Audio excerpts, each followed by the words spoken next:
I just feel as soon as you come through the gates that you've stepped away from the traffic and the noise and the people. And although I work a lot, I work in so many different places that it's quite important to me to have somewhere that I can feel completely relaxed.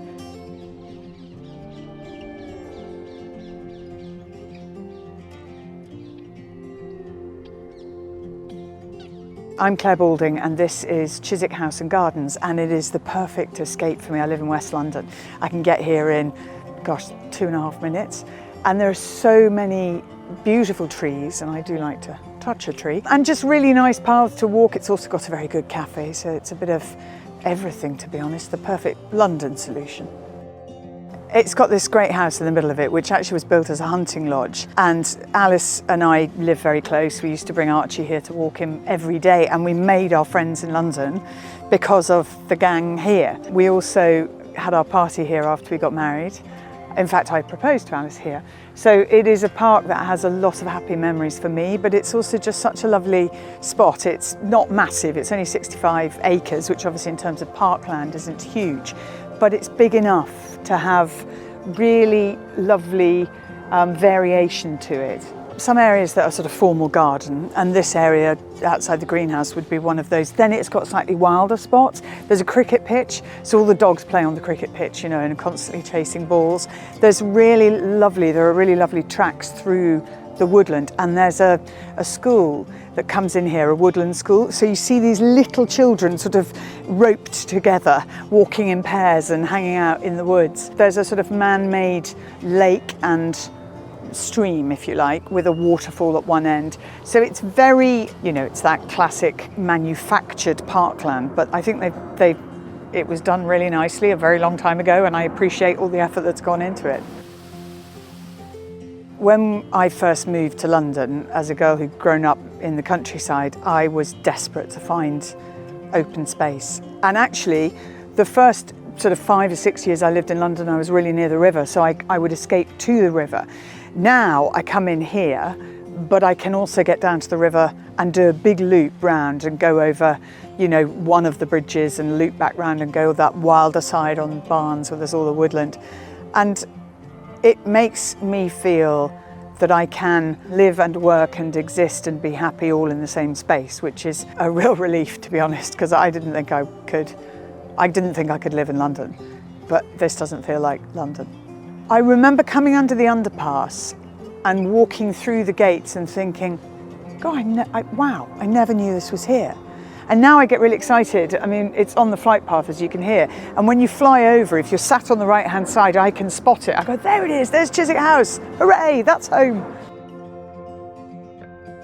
Right over the other side, so beyond the cricket pitch, there is a track through the woods that hardly anyone ever uses, and that is my favourite spot because the sun tends to hit it and you get that dappled light on the path, and in autumn the colours are just beautiful. And I really like that path. You know, if Alice and I come in here, I say, oh, can we go to my favourite bit? And that's sort of on the exterior loop. But yeah, I just, you know, it's got a million different trees and it feels different depending on the time of year, and it's very, very accessible. So you would get lots of people who maybe not as mobile would come here because they can get around if they're in a chair or if they're on sticks or any of that. Little kids as well, they love it. The cafe's been completely rebuilt from the first, you know, with the early years when I used to come here. You know, I've probably been using this park for 20 years.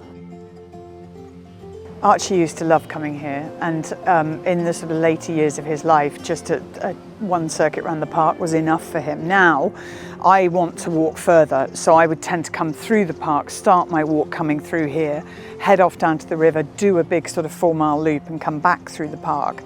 But if I just want somewhere to go and meet somebody or have a tiny bit of thinking time that is away from the house, and definitely when I was writing Pastures New, I needed a lot of time to walk and think. My brain works better when I'm on the move.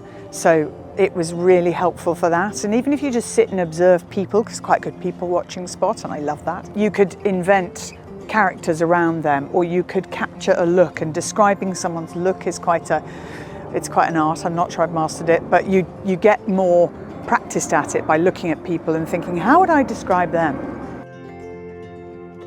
Because it's so accessible, I can come here, you know, every day if I want to. I walked through the park this morning, and I just feel as soon as you come through the gates that you've stepped away from the traffic and the noise and the people.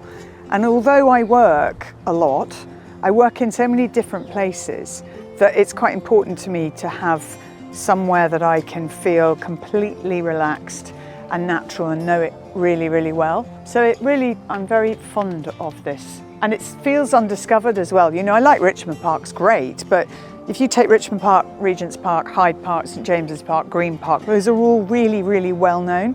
Nobody knows about Chiswick House and grounds. That's why I love it. We used to walk Archie here pretty much every day, and we would meet a bunch of friends at 10 o'clock, grab a coffee, take all the dogs together so they would all play together.